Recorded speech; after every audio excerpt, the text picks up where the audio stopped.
നമ്മൾ ഇന്ന് നിൽക്കുന്ന ഈ സ്ഥലം മലദേവതാ സങ്കല്പ ഭൂമിയായ ശൂലംകുത്തിയാണ്. ഈ ശൂലംകുത്തിയിൽ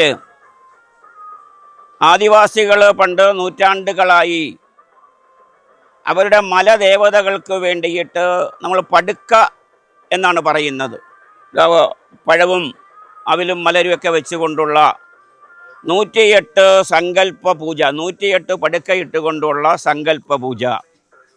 108 സിത്തന്മാരുണ്ട് എന്നുള്ളൊരു ഇതാണ് നമ്മുടെ ഈ പ്രദേശത്തുള്ള മൂട്ടുകാണി സമൂഹം പറയുന്നത്.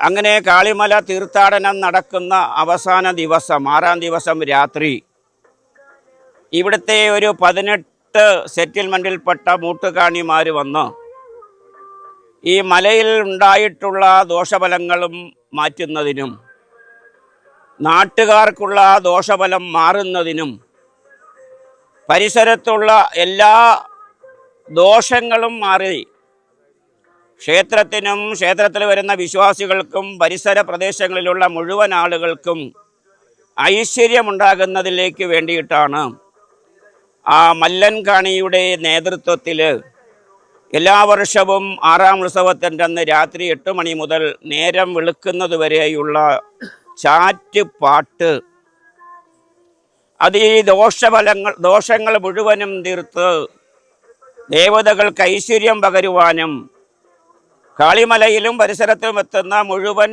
ജനങ്ങൾക്കും നന്മ ഉണ്ടാകുന്നതിന് വേണ്ടിയിട്ടാണ് ആ ചാറ്റുപാട്ടും അതോടൊപ്പം ഈ ശൂലംകുത്തിയിൽ 108 പടുക്കയിട്ടുകൊണ്ടുള്ള മലദേവതകളെ വിളിച്ചു വരുത്തി ആ മലദേവതകളെ തൃപ്തിപ്പെടുത്തുന്നതിന് വേണ്ടിയിട്ടാണ് ഈ ചാറ്റുപാട്ടും പൂജയും ഇവിടെ നടക്കുന്നത്. ഈ ഇടതുഭാഗത്ത് കാണുന്ന ആ ഒടി, ഇത് നൂറ്റാണ്ടുകൾക്ക് മുൻപേ ഈ താഴ്വശത്ത് മുഴുവനും 10 കാണി 6 കാണി പ്രദേശത്തെല്ലാം വളരെ മൃഗങ്ങളുടെ ഉള്ളതുകൊണ്ട് അവർ ഈ മലയുടെ മുകളിൽ അഭയം പ്രാപിച്ച് ഇതേപോലെയുള്ള ഒടി കെട്ടി ഒടിയുടെ മുകളിലാണ് അവർ കിടക്കുന്നത്, അന്തി ഉറങ്ങുന്നത്.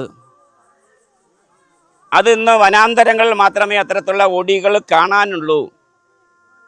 കാളിമലയിലെ പൂർവിക ചരിത്രമായിട്ടുള്ള ആ ഒടി, അത് വർഷങ്ങളായിട്ട് ഇവിടെ വരുന്ന ഭക്തജനങ്ങൾക്ക് അതെന്താണെന്ന് അറിയുവാനും നമ്മുടെ പഴമയെക്കുറിച്ച് ഓർമ്മപ്പെടുത്തുന്നതിനും വേണ്ടിയിട്ടാണ് അത്തരത്തിൽ അതിവിടെ കെട്ടുകയും ഈ മലദേവതാ സങ്കല്പ ഭൂമിയിൽ ആ ഭാഗത്ത് തന്നെ ആ ഒടി കെട്ടി ഇവിടെ മലദേവതകൾക്ക് വേണ്ടിയുള്ള പൂജ വർഷങ്ങളായി നൽകിക്കൊണ്ടിരിക്കുന്നതും.